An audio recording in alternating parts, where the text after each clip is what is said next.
अरुणाचल प्रदेश में भ्रष्टाचार मुक्त को लेकर एएसी संस्था के द्वारा आज दिल्ली के रामलीला मैदान में किया गया धरना प्रदर्शन, जिसमें बताया गया कि करोड़ों की संख्या में अरुणाचल प्रदेश में विकास के नाम से भ्रष्टाचार किया जा रहा है।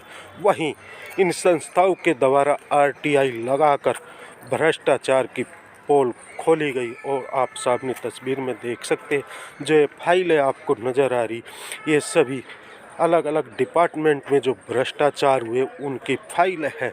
इस मौके पर हमने वहाँ पर आए धरना प्रदर्शन करने वाले लोगों से बात की। भारत के जनता, इस देश का जनता, अरुणाचल का वासियों को मैं ये बताना चाहूंगा, ऐसे अहंकारी लीडर, ऐसे अहंकारी लीडर और जो अपना ही भलाई के लिए सोच के उसको फिर से आप रिस्पॉन्सिबिलिटी देगा क्या? तो मेरा तरफ से वो नहीं होना चाहिए। मेरा तरफ से जी मैडम, रामलीला मैदान में आए हुए दिल्ली पे और लगभग 1900 किलोमीटर पैदल चल के यहाँ आए, क्या आप लोगों की मांग है? आज यहाँ प्रेस कॉन्फ्रेंस आप कर रहे हैं। सबसे पहले प्रणाम आप सबको, नए साल की हार्दिक शुभकामनाएं आप सबको। पिछले साल के बाद नए साल में फिर दोबारा मिल रहे हैं हम लोग पूरे एक साल के बाद। बात ऐसी है, नवंबर महीने तक तो हमारा आप लोगों ने देखा ही है, सितंबर से लेकर नवंबर तक तो हम वही जंतर मंतर पर डटे हुए थे। फिर दिसंबर के महीने में भी हमने जंतर मंतर का परमिशन अप्लाई किया हुआ था, लेकिन किसी कारणवश वहाँ हमें परमिशन नहीं मिल रही थी। शायद पहले से जंतर मंतर बुक था या क्या था, पता नहीं। उसके बाद खींचातान करते हुए अब नया साल निकल गया और नए साल में जंतर मंतर में फिर से वो नहीं मिल रही थी, तो हमने कहा कि ठीक है, अब हम जंतर मंतर में नहीं करेंगे, अब हम रामलीला मैदान चलेंगे। क्योंकि भारत देश में सबको पता है रामलीला मैदान का इतिहास क्या है, और हम भी यही सोच रहे थे कि भगवान राम जी के नाम से अगर ये मैदान पड़ा है तो राम जी यहीं पर कोई लीला चमत्कार कर दे, यहीं से शायद हमारी आवाज़ पीएमओ तक पहुंच जाए या राष्ट्रपति जी के राष्ट्रपति भवन तक पहुंच जाए। इसलिए हम लोग यहाँ आज रामलीला मैदान का हमने 2 दिन का परमिशन हमको यहाँ ग्रांट हुआ है, आज का और कल का। तो आज सुबह सुबह हम लोग चले थे राजघाट, बापूजी से आशीर्वाद लिया। वहाँ पे बापूजी से आशीर्वाद लेने के बाद हम वहाँ से पदयात्रा करते हुए यहाँ पहुँचे और अभी यहाँ से हम अपनी आवाज़ जो है बुलंद करेंगे। इस मैदान से अपनी आवाज़ को जितना तक हो सके प्रधानमंत्री जी के कान तक पहुँचाने की हमारी ये पुरजोर कोशिश रहेगी। आपने बैनर बना रखा भ्रष्टाचार मुक्त अरुणाचल जी। क्या भ्रष्टाचार वहाँ पे हुआ और किसने किया?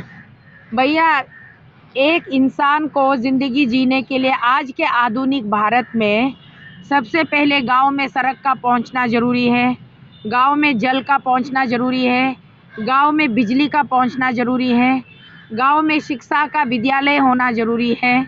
उसके बाद में जाकर के हम मोबाइल फ़ोन की बात करेंगे, टावर की बात करेंगे, बासमती चावल की बात करेंगे।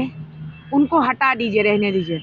जो 4 आवश्यक जो इंसान की ज़िंदगी में जो बहुत ही ज़्यादा ज़रूरी है, वो चीज़ें आज तक अरुणाचल में ऐसे कई गांव हैं जहां पर सड़क नहीं पहुंची है, जहां पर बिजली नहीं पहुंची है, जहां पर शिक्षा नहीं है, जहां पर जल का कोई प्रावधान नहीं है। पहाड़ से लोग खोद कर झरने बनाकर पानी, माथे में पानी की कलसी बूक कर उठाकर लोग पानी का सेवन कर रहे हैं। तो इन समस्याओं को लेकर के अरुणाचल प्रदेश में जब हम अरुणाचल राज्य के सरकार से हम बात करते हैं तो वो हमारी बातें नहीं सुनते हैं, और जब बाद में जाके हमें पता चलता है आरटीआई के माध्यम से कि भारत सरकार ने अरुणाचल को आगे बढ़ाने के लिए, अरुणाचल की इस्टेब्लिशमेंट के लिए बहुत सारी धनराशि यहाँ से भिजवाए हैं।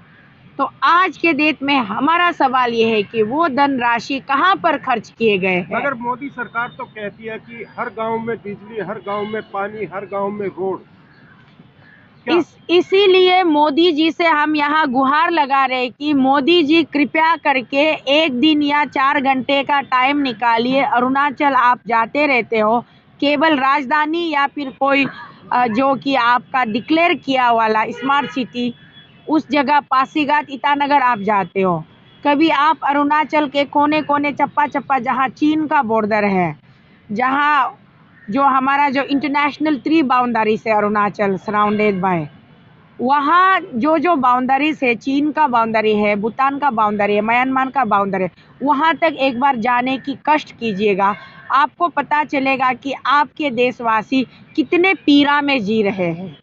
केंद्र सरकार बजट दे रही है अरुणाचल प्रदेश को, जी, क्या वहाँ की जो सरकार है वो पैसा नहीं लगा रही जो आम जनता के लिए पैसा जाता है? यही तो हमारा रोना है कि मैं अभी यही कह रही थी, आपने मुझे टोक दिया कि केंद्र सरकार जो धनराशि भेजते हैं उसका खर्च कहाँ हुआ। आज हम राज्य के आम जनता हैं, तो हम इन्हीं सवालों को लेकर के यहाँ देश के राजधानी में हम यहाँ पिछले 5 महीने से हम यही सवाल लेकर बैठे हुए हैं कि जो धनराशि मोदी जी आप वहाँ भिजवाते हो, वो धनराशि आखिर जाती कहाँ है। मैडम, रामलीला मैदान का इतिहास है मैडम।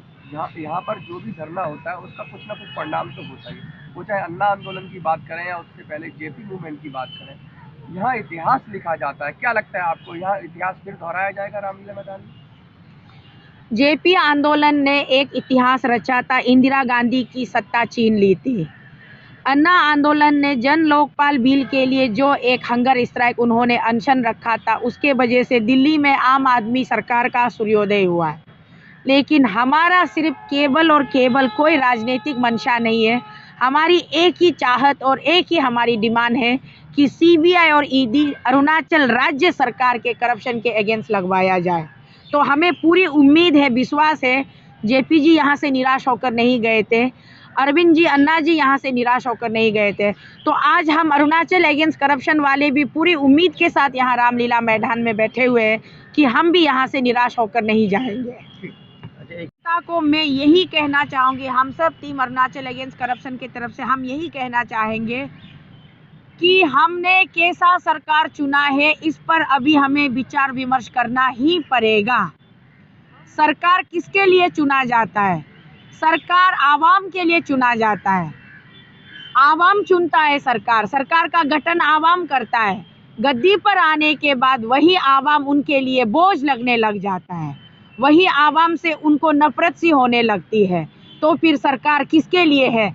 इस पर अरुणाचल के जनता को पूरा विचार विमर्श करना होगा और सीरियसली संज्ञान लेते हुए अरुणाचल के जनता को, अगर आज हमारी सुनवाई यहाँ देश की राजधानी दिल्ली में नहीं हो रही है, हमारी प्रधानमंत्री जी बहरे हो गए हैं, हमारे प्रधानमंत्री जी अंधे हो गए हैं, हमारे प्रधानमंत्री जी गूंगे हो गए हैं, तो फिर हमने कैसा प्रधानमंत्री चुना था, ये सोचना अभी अनिवार्य हो गया है।